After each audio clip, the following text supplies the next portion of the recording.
All right, hello everybody. My name is Michael McKenzie. I'm an alcoholic, and I am the host for the 115 meeting on BBA fonts history. And please join me in a moment of silence, followed by the third step prayer, because I like the third step prayer.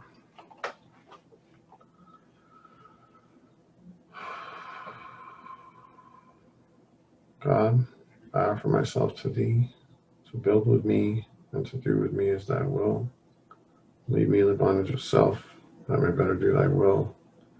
Take away my difficulties, the victory over them may bear witness to those I would help. Of thy power, thy love, and thy way of life, may I do thy will always. Okay. Anonymity statement. There may be some here who are not familiar with our tradition of personal anonymity at the public level. Our public relations policy is based on attraction rather than promotion. We need always maintain personal anonymity at the level of press, radio, and films. Thus, we respectfully ask that AA speakers and AA members not be photographed, videotaped, or identified by a full name on audio tapes or in any published or broadcast reports of our meetings, including those reports on the internet or other new media technologies. The assurance of anonymity is essential in our efforts to help other problem drinkers who may wish to share our recovery program with us. And our tradition of anonymity reminds us that AA principles come before personalities. Please note that the conference is being recorded and try to be mindful of this when you have the opportunity to share. Thank you.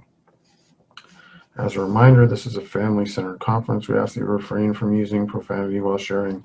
We are aware that people have been trolling all over Zoom rooms and wish to assure you all that we are being as vigilant as possible to try to keep the unity of these meetings intact and disturbance-free. Hopefully, Lynn, are you handy? I've got you. You should be able to unmute yourself if you're here. Hey, okay. And please help me in welcoming our first speaker, Lynn, who's going to speak for 10 to 15 minutes. Great friend of mine. Thank you, Lynn. It's great to see you. Great to see you, Michael, and thank you, everybody who's put this on. David, Suzanne, just everybody, Leanne. It's just been so beautiful so far, and the amount of people on the line is it just warms my heart. My name is Lynn, and I'm an addict. And for those that don't know me, before Dan passed away, Dan Sherman, who wrote the Big Book Awakening workbook, he asked me to keep his workbook going and get it out and just continue to carry that message and to help get the workbook in to as many people as possible. And that's what I've been doing for the last 4 years. It's been almost 4 years or just over 4 years since Dan passed away. And it's been an honor and a privilege. And I've met a lot of you on the line, either by email, inquiries about the workbook, and people that I just know from my time spending with Dan and my own recovery process. So David is going to really give the history because he's been around a lot longer than I have. I just celebrated 12 years of sobriety, and he's got a lot more of the history. So I was just going to give you a little brief history of how I came to BBA and then just give you some stats and information on Big Book Awakening. Some of you might not know about Big Book Awakening, and I know that this conference has been billed as a BBA thought, so Fellowship of the Spirit. So not everybody uses this guidebook in going through the Big Book of Alcoholics Anonymous. So for me, 12 years ago, almost to the day, to the week, I wound up on a beach in Venice, California, in a major heat wave after a 3-day run, and literally half my face got completely burnt to a crisp. And that's when I had just said, okay, enough's enough. I'd been in program a couple of months and, heard what it was like, but I wasn't hearing anything. It could have been spoken, but I just wasn't hearing it. I went to treatment.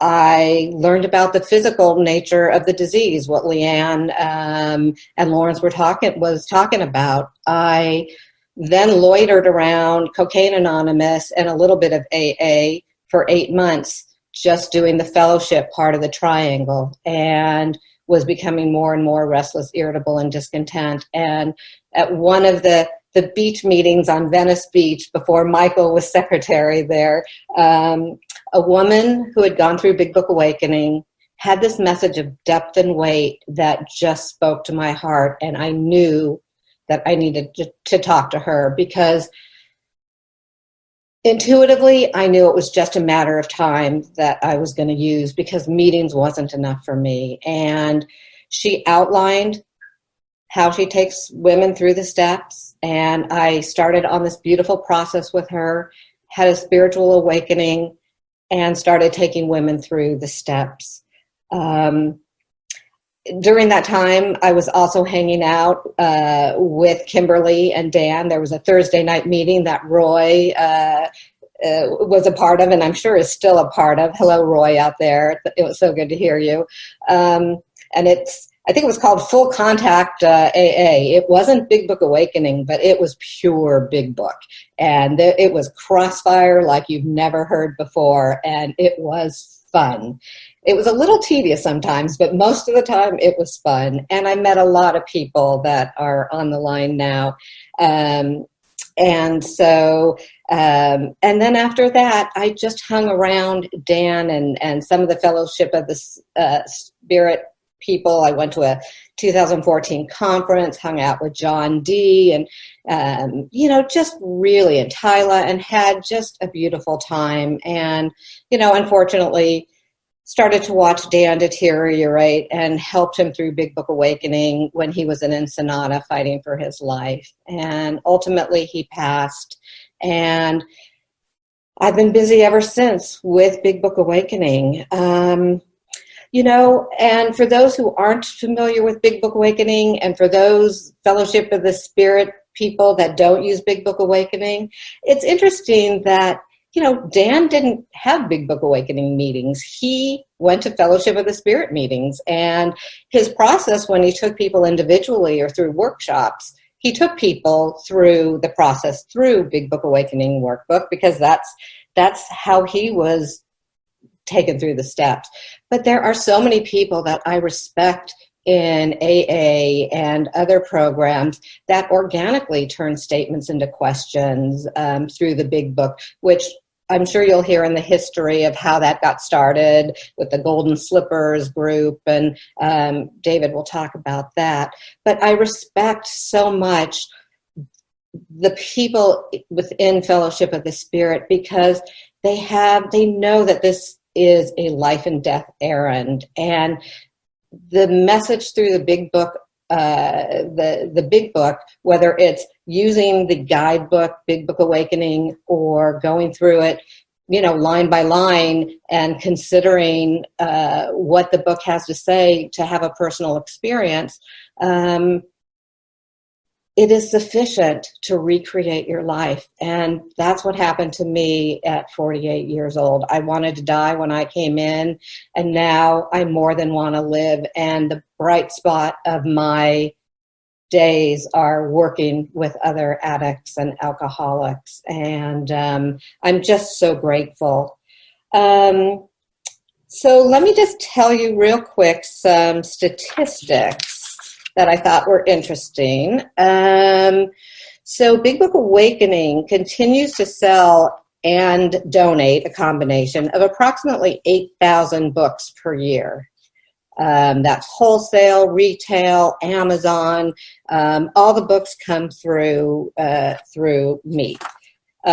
Big Book Awakening Spanish was introduced in, I believe it was November 2017, if my records are correct. And Carlos is going to speak on how that came about. And he has worked so hard with Dan personally, and then a little bit with me to get that book going. There's been several requests to have Big Book Awakening translated in other languages, French, Hebrew, German, Polish, some of which people are on the line. And I really am working behind the scenes to work something out in that way. And I will be contacting a couple of you that have emailed me in the last couple of months on the progress on that. So when I first started sending out books, we got some orders from jails and institutions, and I would send the books, and either their parents or family members would pay for the books, and they would be sent back. It turns out that I wasn't an authorized vendor. They needed like an Amazon.com or something. So since then, there's 3 big facilities, 2 in Texas and 1 in Maine, that actually pay for and bring in the books for the inmates.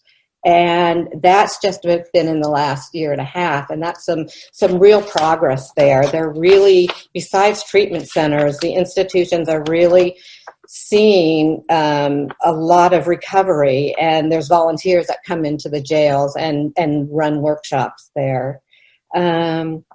Also, I wanted to just say, I know for you international people, shipping is astronomical, and I'm so sorry about that. It just is what it is. For those of you who don't know, the UK, there is a recovery online website. It's called recovery12.co.uk. And you can order books through that website and save a lot of money on shipping. When I see the UK orders come in, I actually email and ask people if they want a refund and want to, order there, because it's much less expensive and you get the books faster. And then for Australia, the Sydney AA Central Office in New South Wales sells the books, so you can get them there. If anybody internationally knows of any online recovery groups that might want to have Big Book Awakening and sell them, please have them contact me at bigbookawakening.com. I would love to be able to get these books out internationally at a much more reasonable cost. Anyway, that's really all I have to say. I just wanted to, thank everybody for putting this on, and just how much that Big Book Awakening has given me a new life, and that recovery is so worth it. And I just really appreciate and thank all the people before me and all the Big Book Awakening San Diego people and everyone who carries this message and helps with the Big Book Facebook page, Big Book Awakening Facebook page. I'm just so grateful. So with that, I will turn it to David. Thank you, Lynn. Dave, I'm going to bring up a slideshow that we're going to play while Dave is talking. Oh, okay. And so you can go ahead and start talking. I'll bring that up. Hopefully it'll just keep All right. there. Hi, my name is David, and I'm alcoholic, cocaine addict. It's funny. The last couple of weeks I've been compiling this, and there was some shifts and some changes, and a lot of stuff had changed over the years. So I kind of had to write some notes because it was just too overwhelming. So here we go. This is the account of history of BBA, or Big Book Awakenings, which came from the Fellowship of the Spirit convention that's been going on for, I think they're on number 28. Hopefully it'll happen in late July in Denver, Colorado. So actually I traced back the lineage, and actually everybody comes from either Bob Wilson or Dr. Bob, right? So, I mean, this is not like earth-shattering stuff. So, I traced the lineage back to Dr. Bob. So, in 1909, in Worcester, Massachusetts, at Clark University, was like a celebration or a collaboration of the greatest scholastic minds in the United States. So they had a little soiree, and one of the attendees was Sigmund Freud. Now, at that time, Sigmund Freud had an attaché or a friend that was carrying around his notebooks and briefcases, and that guy was Dr. Carl Jung from Germany. So while the conference was going on, Carl was outside, and he was talking to a guy by the name of William James. William James wrote the book Varieties of Religious Experiences. So Carl was very intrigued by what James was saying and listened intently while he talked about people who experienced complete psychic change that had completely transformed their lives. But like it was as common as being hit by a bolt of lightning. So, like it said in the book, it happens far and few between. Later, Carl Jung broke away from Freud. Freud was kind of grooming him to take over his, he was a psychoanalyst, right? So later, Jung broke away from Freud, started his own thing, and met a guy named Roland Hazard. Roland came from a very well-to-do family. As a matter of fact, they have a home that's right next to the Santa Barbara mission, and the one that had they used the spire as their or they used the tower as their insignia. And then I went to a retreat in there, and in the courtyard there's a sundial that was handmade by Roland, sitting out in their yard. So. So that's kind of, we had a retreat house in Santa Barbara that burned down in the 90s. So Roland was a devout member of the Oxford group and sponsored a guy by the name of Ebby Thatcher. And Ebby was the guy that met. He actually had 3 meetings with Bill. The last one was in the hospital when Bill was. Actually, they were taking Oxford steps then, so he was with Bill in the bed, and that was the last time. That was when Bill got sober. So, and that table that Ebby sat at with Bill, and Bill pushed the drink across the table, is actually still around and is it's in Bedford, New York. A friend of mine went there and saw it. So on May 11th, 1935. Bill called Walter Tungs from the Mayflower Hotel, who referred him to Henrietta Seiberling. Now, Henrietta Seiberling was another Oxford Group member, and she started the alcoholic squad of the Oxford Group. And their very first case was Dr. Bob Smith. So, synchronicity? I don't think so. Nothing happens in God's world by mistake, right? So, then in 1946, a guy by the name of Tom Powers got sober, and Tom was sponsored by Bill Wilson.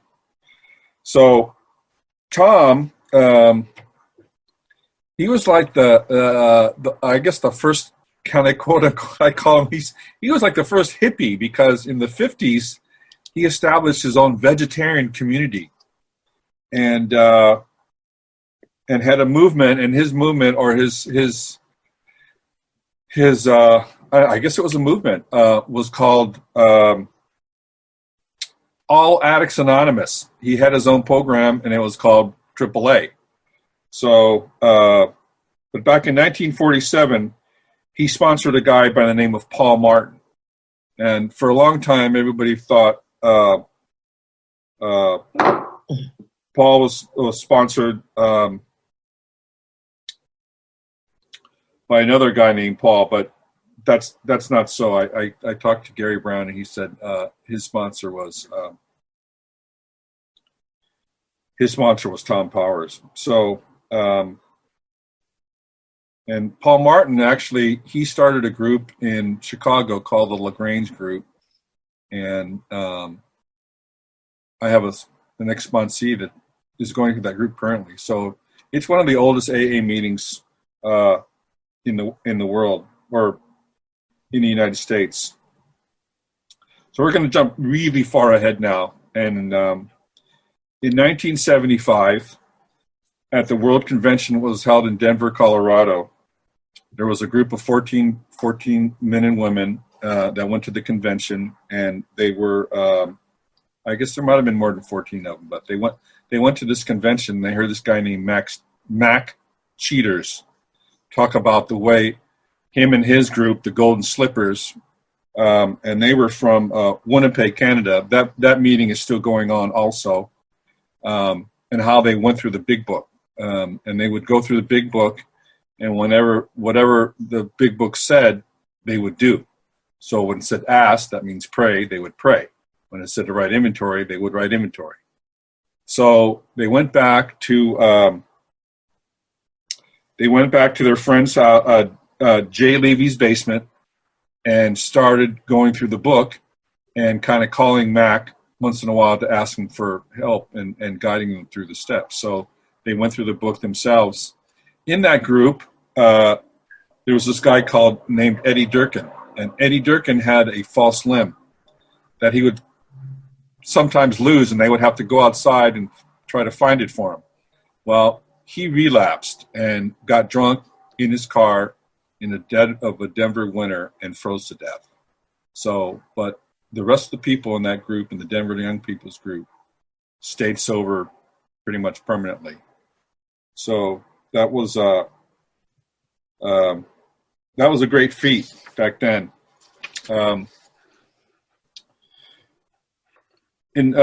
Some of the members in the Denver Young People's Group was Gary Brown, Don Pritz, Bob Olson, and Lynn Byron. And then there was this another guy that was there, and he was an ex-con, and his name was Don Pritz. So at one point, after they went through that workshop, Gary Brown started sponsoring Don Pritz. And then Gary Brown in 1977 moved back east to Indiana, and that's when he was sponsored by Paul Martin. So that's kind of like that's kind of the progression there. So Mickey Musset and Joe Hawk, they came around to the same group, the Denver Young People's Group, in the early 80s. And in 1982, Joe Hawk went through the work with Don Pritz. And then he went through the work with Frank McKibben. Don Coyas, who's a Native American, who started he formed the White Bison and the Wellbriety movement. He's still sober today and still doing work with the Native Americans in the United States. Gary Brown and Mark Houston. Joe was great at compiling information and experiences and kind of like making it his own. You know what I mean? So Don was the one that was turning the statements into questions, and Joe really picked up on that. So when Joe moved to California in 1986, Joe moved to California, and he started a workshop. He got an apartment. Actually, he came out here on an amends trip, and by a simple twist of fate, was able to find a rent-controlled apartment right on the beach in Santa Monica. And so he moved into that apartment and gave this workshop in like the study room, and there was 14 people in that workshop. And some of those people were Kurt Zimmerman, Robin, Kevin K, Sandy K, Jeff W, and a guy by the name G.W. Taylor. So those were some of the guys that were in that first workshop. And in 1987, Joe did a workshop at the Sally. We call it the Sally. It was a Salvation Army. It was a local Salvation Army It was in Santa Monica. And those tapes from that talk that he gave were they're still sought after today. Those tapes that Joe did at the Salvation Army was recording. In 1989, Dan got sober. And he had another sponsor at the time, and that sponsor told him to find a 11-step meeting if he could.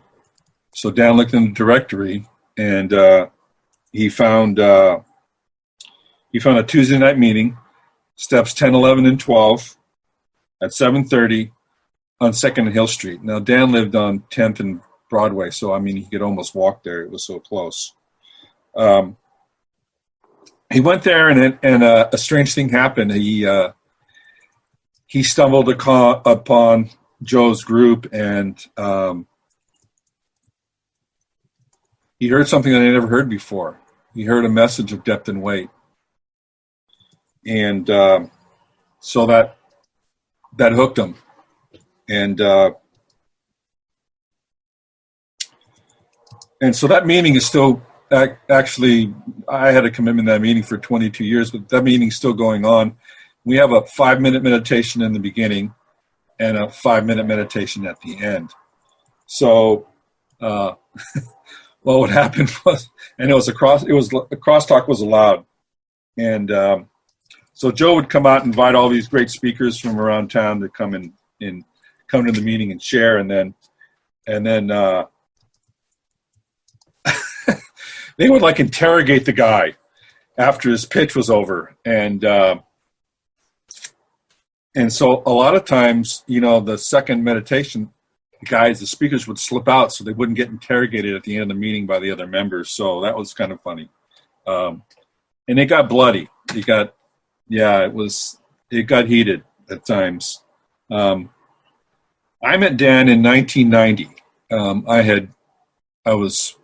I was still living in a rehab, and I was doing my 90 meetings in 90 days because that's what I had heard to do. But a little different twist because I had 23 months of sobriety while I was doing it. So yeah, this is the thickest source known to man is right here.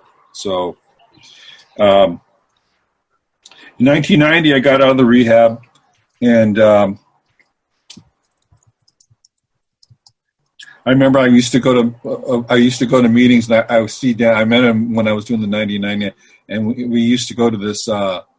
Cocaine Anonymous was the biggest thing back then, and it was kind of new, and I met Mike there too.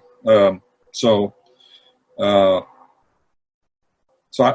went to this meeting, this Brotman meeting, and it was where all the pretty people went, and everybody got dressed up, and it was a good thing, And Dan pulled up in his car. He had a Grand National then, and he pulled up in his car, and he rolled down the window, and I went over to him, and I asked him, how was he doing and what's that, and he said, he says, I got a new sponsor. I'm doing the work, and by then, I had already been through the work from another guy. I had found my first sponsor threw me right into service work, doing as an area chairman for Cocaine Anonymous hospitals institutions. So I was really inundated with a lot of commitments for many years. I did that, and I was at a meeting I went to a meeting in Santa Monica. I was in Los Angeles on Santa Monica Boulevard. There used to be this late night Cocaine Anonymous that in those days had a lot of late night meetings, 9:30, 10:30, 11:30. This one was at 11:30 at night on a Friday, I think, or a Saturday. And so the guy would let us go in his restaurant, and after he was closed. So I went to that meeting, and I was still kind of all fired on self-help and behavior modification. I had that stuff so much I could have probably opened up my own rehab, So I went in that meeting, and it was a crosstalk meeting, and I got up and I spewed my stuff, and then some guy got up and he said, you're a dry drunk and you're going to drink. And I said, what the? I said, man, you know what? We're going to step outside and we're going to see who's drinking what, you know, and so we're going to have some words. And so we went outside and my hand went from this to this because I knew what he was telling me was true. And I didn't realize that half that room was being sponsored either by GW or this guy Alton who had been to that workshop at the end that Joe started back at his place. So this guy introduced me to my step guide, my first step guide, and this guy was a Korean guy. And I don't know if you guys know this, but Japanese aren't supposed to associate with Koreans. You know what I mean? It's like a taboo or whatever. It's actually just prejudice. I think we're the most prejudiced people on the planet. And so I remember my mom came home one day because we tried working at his place, but you know, his mom was there and it was a small apartment. His sister lived there and was very chaotic and they were running around. So I said, well, why don't we go to my house? Because my parents are always at work. There's nobody ever home. And I was still living in Santa Monica. So he came over and my mom came home one day and she says, get that guy out of here. And I said, Mom, he's here to help. You know, he's taking through the work. And I remember when he opened up the book and, you know, back then the circle and triangle is still in the book. So I had my third edition, and back in those days, what you would do is you would have to go out and get those tapes from the Sally, and you would listen to the tapes, and he would give you a piece of paper, and you would write the piece of paper down in your book and put a Q, and then you'd have to figure out what the question was and then answer the question.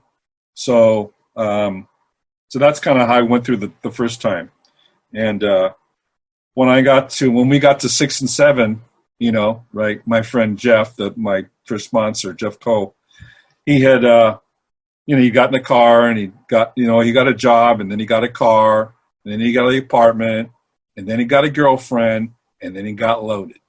And that was like the typical scene happening back in those days, Cocaine Anonymous. It was just like, it was very common. So I kind of was flopping around in the room, right, dry. And I went to that Brotman meeting and I saw Dan, and it was kind of just like the Ebby and Eddie and Bill thing, right? I just knew when I walked up to the window and looked at him, I said, something's different. You know, I don't know what it is. I can't really, you know what I mean? It was like, that was maybe the first time I had actually got in touch with, like, you know, the vital sixth sense. So I knew something was different. So I asked him what was going on. He told me, well, you know, I got a new sponsor. I got a home group. And he says, I'm working with this guy named Joe, and I'm going to start a workshop at my house. And I went, I'll go. I'm there, man. I'll go. And so that's what happened. And in 1991, Dan had that workshop in his house. Then he was living downstairs in the front apartment. So we would come there every week, and there was about 14 of us. And you know, typical scenario, by the time we got to inventory, there was like 5 or 6 guys left. But and he was kind of spoon feeding us the stuff that he had gotten from Joe. So by then he had, you know, had kind of cleaned up the papers a little bit, but he still was kind of chaotic. And there was another guy in there by the name of Richard. I used to know Richard. Richard was a security guard, and he lived over on Fairfax near Pico. So a lot of times I would go over there and pick him up and take him to the book study with me. And, you know, Richard was a security guard, and you know, I'm the whatever. I just work in a grocery store. You know, that's what my parents did. That's what I do. And you know, so I didn't have much education, formal education. So you could say we were kind of slow. But the rest of the group, you know, were pretty smart. There were some guys graduated college in that group, and you know, they didn't have no problems with you know, putting that stuff in their book and reading it, and you know, like every third word, I'd have to stop and look it up in the dictionary. You know what I mean? Same with Richard. You know, we just didn't understand. So, but when Dan kind of went through those papers and went through his notes on the computer, and started putting the statements and turning the statements into question and actually putting it down in the book and being very precise about it. And everybody kind of got on the same page because we were all answering the same questions. So kind of like that group developed like a group dynamic. And so we started moving forward, but I think at first, we were in the first step for like 4 months. It was a long time, but when Dan finally organized that stuff. And so Dan would stay up till like, 3, 4 in the morning trying to compile all this stuff. And he finally had some success and gave he got the pieces of paper and he kind of he didn't bind them and he put them all together and he handed them to Joe. And Joe took those down to Mark Houston, and Mark Houston went to this taper that we use, Rusty Warner, and Rusty made it into like a 3-wing binder. And then about a year later, he made those, the ones with the plastic, the little plastic things at the end. Yeah, so that was the first time it actually went into like a book form type of deal. And so then during the workshop, Dan told us about the meeting, so I started going to the meeting. That was about 1992. Started going to the meeting, and when we went to the meeting, if you're in your first step, you would identify as, I'm David and I'm finding out, or I'm David and I'm seeking my truth, because if you're truly setting aside everything you think you know, then you don't know if you're an alcoholic. You don't know if you're an addict. So, and that's the way it was. And it was very rigid and very exclusive. And man, I just fell into that. I just fell in love with it, man. And just like they would do when they interrogate the speakers, man, I was all over that. I thought that was like the coolest shit on the world,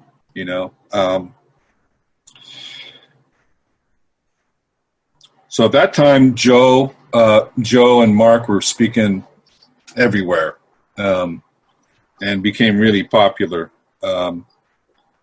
And we had a retreat center in Santa Barbara, and we'd have everybody come out. We'd had Frank come out, and we'd have Don come out, and we had Gary Brown coming out. And in fact, the one of the first times I met Gary, it was I picked him up at the airport. Now, Santa Barbara Airport's really small, but I remember meeting him, and we talked, in the car, and I was really nervous, and I'd only had, I only had a few years of sobriety back then, and so it was different. But I was really taken in by it, man. It was really overwhelming, and I think Dan felt the same way. And some of those pictures that you saw were from that retreat center. So.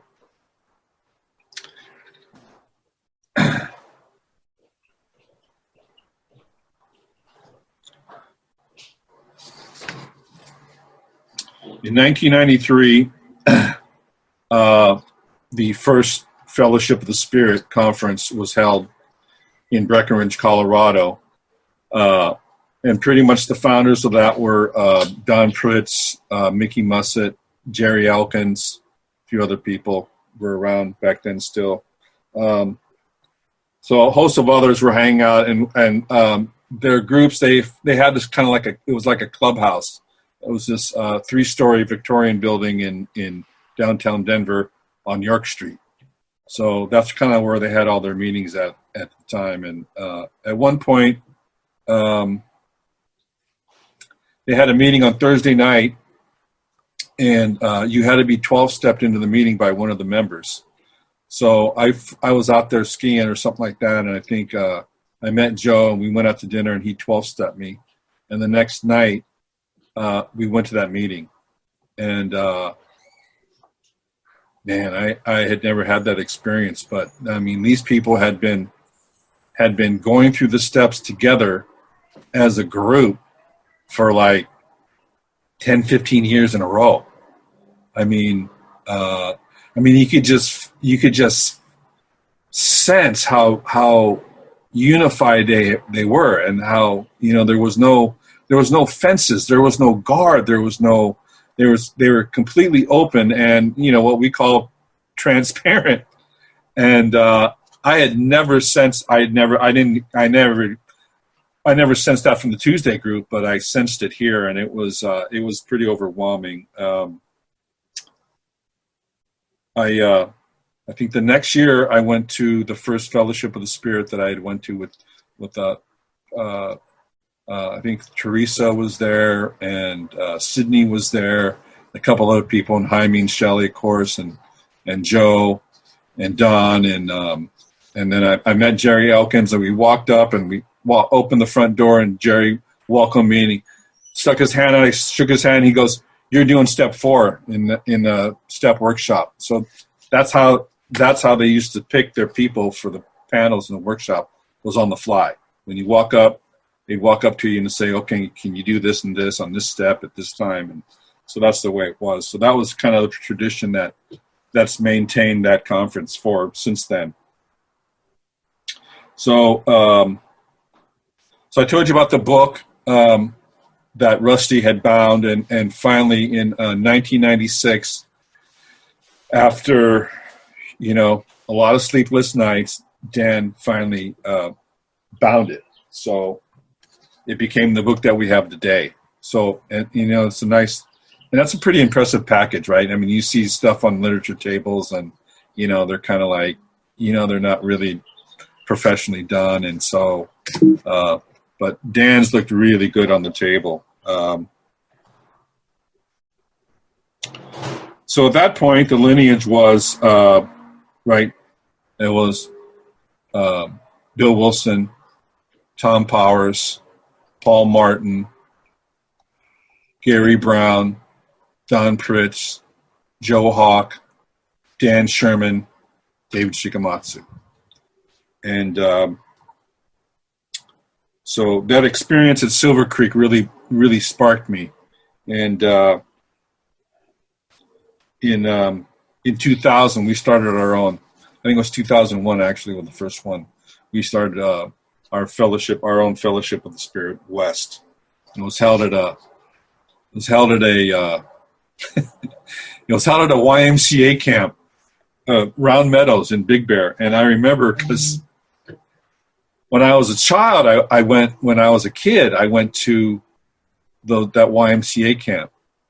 There was a few of them up there, and I remember because I had this big bag, and I wrapped my clothes around bottles of Ripple, and I took them to that place, and got all my friends, you know, got them, everybody wasted. So like, yeah, I was that guy, you know.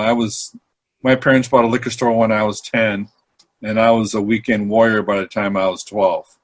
So you do the math. By the time I was 32, you know, and it had quit working a long time before that. So anyways, this place was, you know, it was older, and it was pretty run down, and there was like these cement cubicles with no roofs. And inside of them were these rusted box springs and mattresses, but no mattresses, just the box springs. And that's what we were supposed to sleep on. And when we came back down the hill, one of the committee members called the health department, and they closed the place. So but I mean, you know, actually, I think one of the pictures shows that conference, our first Fellowship of the Spirit West, at Round Meadows in Big Bear. And I mean, it was a great fellowship. Joe was there, and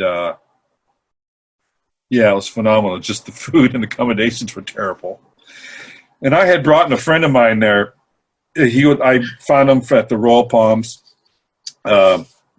Back then we had this place we'd go to, and it was like a tradition me and Jaime took over from Joe, and it was labeled the dim sum meeting. What it was the meeting was at 7:00 on Sunday, and at 8 o'clock after the meeting was over, he would take the speakers into Chinatown, and they would have dim sum. Dim sum is Chinese dumplings, Chinese steamed dumplings. So me and Jaime kind of took over that tradition, and so we would go and take the speakers to dim sum, come back, and then we would have workshops inside the Royal Palms, which was a 90-day rehab, and you could stay from 90 days to 6 months. And out of that, I met a guy, and I took him through the work, and he was like my first protege, or he was like my first sponsee that made it all the way through amends, and I love that man. He later married a really good close friend of mine and Dan's, and they had a kid, and he had an ex-wife and 3 other kids by another marriage, and so they moved the kids out to their house in the Palisades, and completely transformed their lives too. So you never know what's going to happen. By then, Dan got busy. Dan was flying around the world, speaking and pitching the BBA, but what was being known as the BBA, but we always call it the Big Book Awakenings, the Awakenings book. And so in the new millennium, Dan was flying around the world, and I started going to Thailand, and actually I would get onto my laptop over Skype and work with guys here in the United States from Thailand. So that was like the first time I started doing that. I thought that was really cool. And so Dan did a lot of trips to Australia, and the BBA got really popular in Australia. And in fact, that's why it's at their central office. That's how common it got. And there was a girl there named Jeanette who would fly over every year and go through the steps, and 5th step with the women in the at Fellowship of the Spirit in Denver, Colorado. And one of those people was Jenny McKibben, who was Frank McKibben's wife. Then also around that time, 2003, 2004, a lot of people starting to pass away. Frank McKibben passed away, and then I think Jenny passed away in 2005, and then Joe, and then Don, and it was Don, and then Joe, and then so we went through some hard times back then.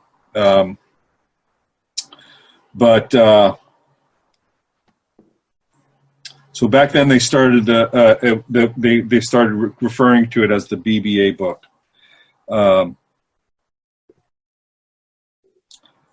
out of those dark days, working with another alcoholic would save the day for me and Dan. I mean, it was like our common deal. And this guy John, I did the same thing that Dan did with me. I took him under my wing. We went skiing, we went dirt bike riding, and and we went to dinner after the meetings. And Dan was not really. I call him my sponsor, but he was like the older brother that I never had. And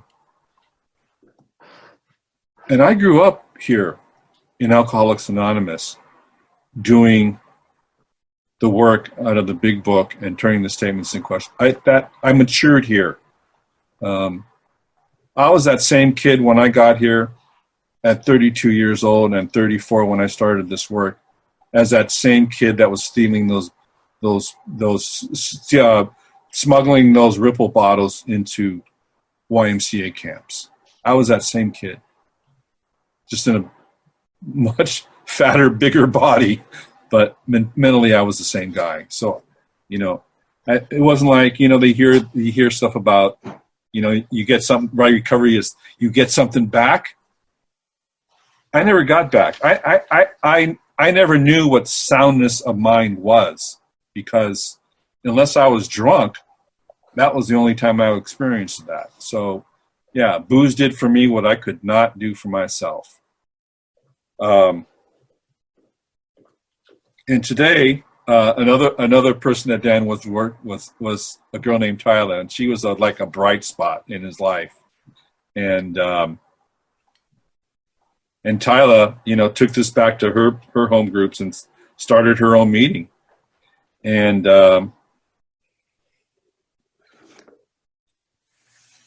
so, what was once a flimsy reed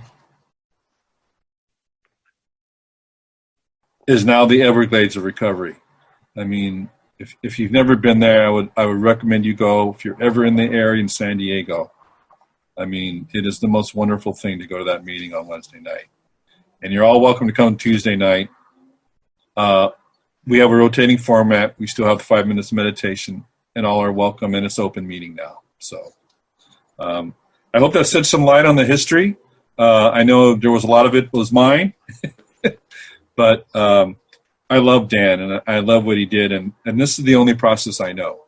I only know how to take people through the Big Book Awakenings. I've done it a couple of different ways, but this is the one that's always stuck, and this is what I pass on to other people. And we have a wonderful, duplicatable process that works, and it's truly amazing to be a part of this. So thank you so much. You have no idea. Thank you. Do you have Carlos? Is Carlos around? Thank you, Dave. I'm going to try to find him. Okay. Thank both of you, Lynn and Carlos. Thank you so much. That was awesome. Is it Carlos Olguin? Yeah. Yeah. Okay. All right. I'm going to unmute him. All right, Carlos, can you talk? Okay, great. So we have Carlos to talk about BBA in Spanish. Am I ready? Yeah. Yep, go ahead. Cool. Right. Hi, my name is Carlos Olguin, and I'm a recovered alcoholic and addict. And thank you for having me here today. I appreciate it very, very much. Well, I'm here. I'm going to be talking a little bit of the process of my process with the program, and also how it came about to do it in Spanish, to do the translation to Spanish, and how that has helped the Spanish community. My recovery date is in 2008, and that happened to me not with my choice, and I wish I would have wanted it to happen, but it didn't, for me to stay in the program. And that I went into a program named Stepping Stone here in San Diego, and at that time, I didn't know what the program or anything meant, what it was asked of me to do, or I didn't know what to stand.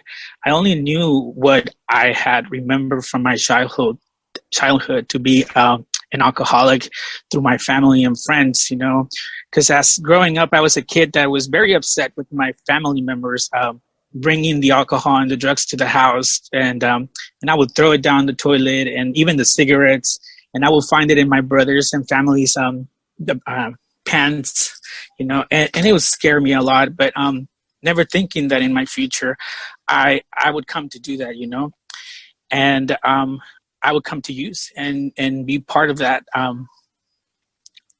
spirituality, that disease. And well, I went through the stages of being an alcoholic. I went from my school to a different state, and when I was there, I discovered alcohol and cocaine through my friends. I could stay up later, I can work better, I can do all these things that were amazing to me. Yeah, I'm on top of it. I was doing homework for like other people's because I was getting money from it, and I was able to finish all of that in my practice too. I was doing 2 careers at the same time, and it was part of my life, and for a moment it felt right, until it didn't. And for that, those stages came by pretty quickly, and my addiction was 13 years where family members, friends, and wanted me to stop, but I just couldn't do it. I ended up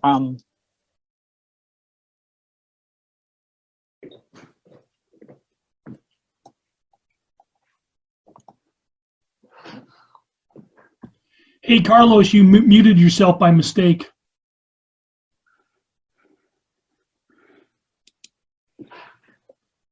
There you go.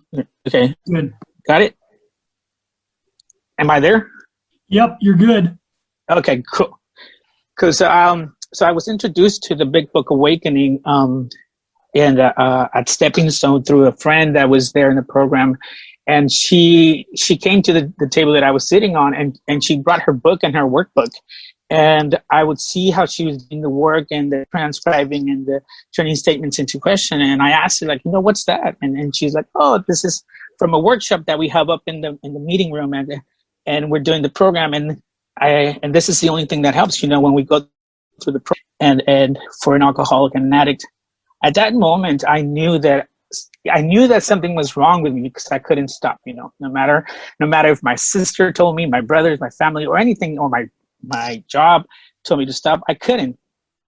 But inside me, I knew that there was something wrong. And when she said that, this was the way to help people come out of that problem, I kind of wanted to do so. I said, "Can you think I can come in?" I said, "Yeah." So I did, and Nathan Jones was at that time doing the workshop there at Stepping Stone, and I went in, and I asked just to listen, to do an audit to see if I liked it or that I wanted to be in it, and I did. When I sat down and I started listening to the other people and related to my life, it was not no more semantics, and it was no more like things that I needed to do, things that I needed to work on, things that I needed to change. It was something in me that called.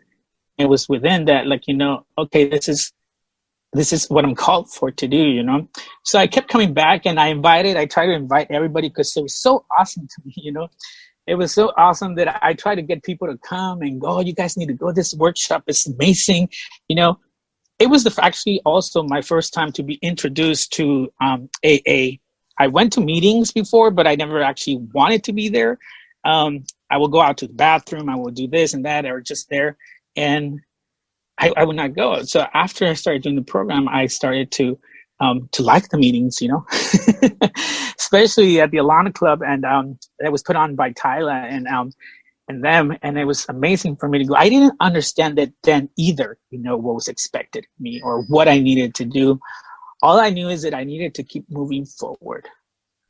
And I remember my nephew wanting to tell one time, one day, saying they were bringing me back from my sister's house to the program, and he said, "Why do you have to go back?" And I asked him, like, "Well, do you like the uncle that you have? That."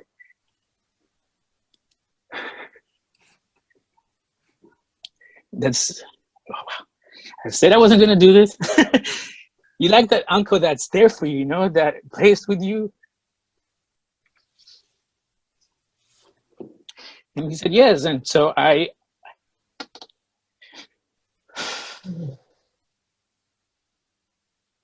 sorry. So I said, I have to go back there, because there's this program there that's helping me. I'm sick. I'm really sick, and it's beyond me, I can't control it. So, and he understood. That was the fascinating thing about it. He understood it. He said, okay. And he waited for me the next week to come back. And so that was then. And so I started to do the workshop, and I finished my steps with them. Then I asked Nathan Jones, the same guy that was doing the workshop there, to be my sponsor. And I think the same thing, because, I understood him. He understood my background. He understood what I was going through. And he knew what he was doing. He's gone through the program, but he also sponsored other people. And he also been there for other people, not just be a sponsor, but he'd been there. I had a type of sponsor that I called him at 2:00 in the morning, and he will pick up. I would call him every time, and he will be there. He will answer, and he will explain to me, and he will give me that peace and calmness that the program does, or the sponsor does, when I can't do it on my own. And that was the great part of it, Also, like, my family was a big part on this to start, because I saw them seeking God. And they also began to change. And I said, why not give this more a different route? Like just give myself through it to it. And I did. So eventually I continued doing the work. That was 2008. You got 5 minutes, Carlos. Cool. All right. Thank you. That was 2008 when I finished the program. It was not until 2000 and I think, if I'm not mistaken, around 14, 15, that before that, I started translating the program for a friend that I thought he needed it in Spanish. And I had to stop doing the work because it was so powerful. If it was powerful in English to me, when I did it back in Spanish, it was so much powerful. It was like a string hitting my heart and my mind and soul directly, because that's what I grew up with. That's what the resentments were. That's where everything was, the root of it. And I stopped and I said, when am I going to finish doing this? And so that's when I talked to Dan and I said, this is what's happening. I have the opportunity to translate for a friend and this is what's going on. And I think it will be helpful for other people. And he was up for it. I had an amazing time with Dan. He sponsored me as I was translating the work, and he helped me do it. And I had every question that I had, every single little thing. I would call him back and I would say, I have this question here. I know there's a meaning for this translation, but what's the message behind it? Because the wording in the big book in Spanish, sometimes it doesn't translate the same. So I want to make sure that even the book or the work that we're doing translates that message to it. And he was very helpful in every single way. I would be calling him and it would be like an hour before his meeting. It's like, he would help me inside his car and he would send me things through his computer. He was like so calm, he was like, I don't know where he got that. I wish I could be like that one day, because he was just an amazing, he would talk to me and I would just calm down and understand. And he would explain to me like why things were what they were, why it was the writing, why the understanding and the message. And I got it, and we went ahead and translated. And we did one workshop in Spanish. I did my first workshop, and this is really cool. I stayed there the first day. Nobody showed up, but I stayed there. I committed to those 2 hours, so I stayed there. And 1 hour into the workshop where I was waiting there alone, one person showed up. And that person called 2 more people for the next meeting, and that's how it went. That was our first workshop in Spanish. At that time, we didn't have the book and printed. It was only like 2 years later that we finished the workshop. We made sure that it was a little bit better for people to understand. And we then came back and did another workshop. And then that happened without the workbook too. And then we did the third workshop. That was already with the workbook in Spanish with Lynn. Actually, she was amazing. She helped us, she helped me. She read-proofed the book, even though it's in Spanish. But she's amazing, know that she just went through it, and it's the workbook in Spanish. If you look at it and you put them side to side, they look identical, and just to help that, and now we have the BBA in Spanish is now, we did just finished about 2 months ago in February, I think, before the pandemic, we finished our 4th workshop. That workshop was recorded and is now on the website, bbaworks.com, in Spanish. And there's also there, all the tools that you guys need. It's also in Spanish. Some will be more available by the summer this year. That once we finish translating them, it will be up there. This work in Spanish has gone all the way to Mexico. I worked with people over the phone in Mexico, in Puerto Rico, in Austria. And it's limitless, and I am so honored to be here tonight. And to everybody that's listening, and that because we Latinos are everywhere, and anywhere there's a taco stand, let them know, everybody that's suffering, in the Spanish community, let them know that we have this program and there's people that are willing to work with them. And I'm so honored. Oliver Schwartz and Rodney were the ones that put up the last workshops and helped us get pass the message. And I'm grateful for so many people that come through it. And one of the things that I just want to say that this before I go, when Dan will be seeing all the translation and he will have no problem.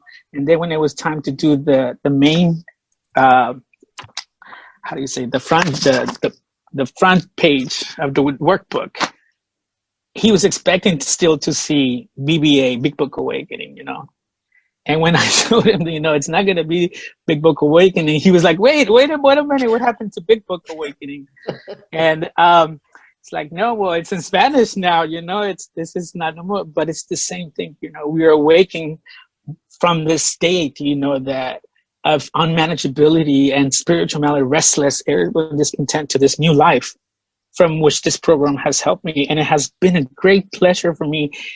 I sat down for countless hours and you have no idea, years, making sure that, that when people understand it, not for me, but that when people will read it, they will understand it and that they will be able to get help just as I was, And for that, I'm grateful for Tyler, for Nathan, for my family, for my friends and everybody that picks up this workbook. And for the people that came before me, Don Prince, Dan Sherman, Mark Houston, and Bill Wilson, everybody. But most importantly, every single one of you that gets up there today, like the people that are putting up this program today, that's the most powerful. I get to hear it as I'm washing my dishes, as I'm cooking dinner or whatever I'm doing. I get to be there, and that is awesome. It just feeds my soul.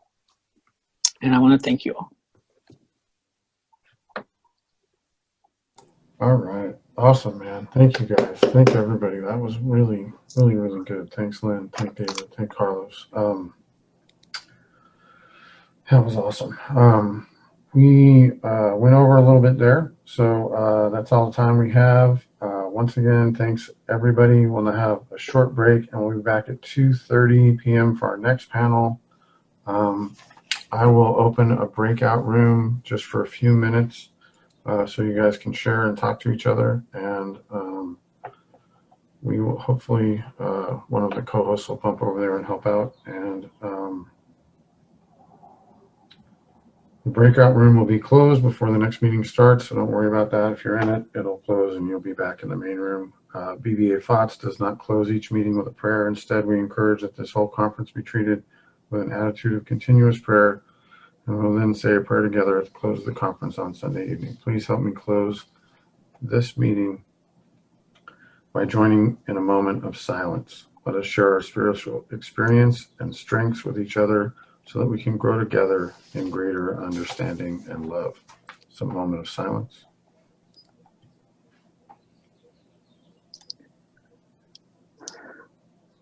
All right. Thank you, guys. I'm going to open the breakout room now. Thanks again, Carlos, Dave, and Lynn. That was really awesome. You're welcome. Thank you. Thank you, everyone.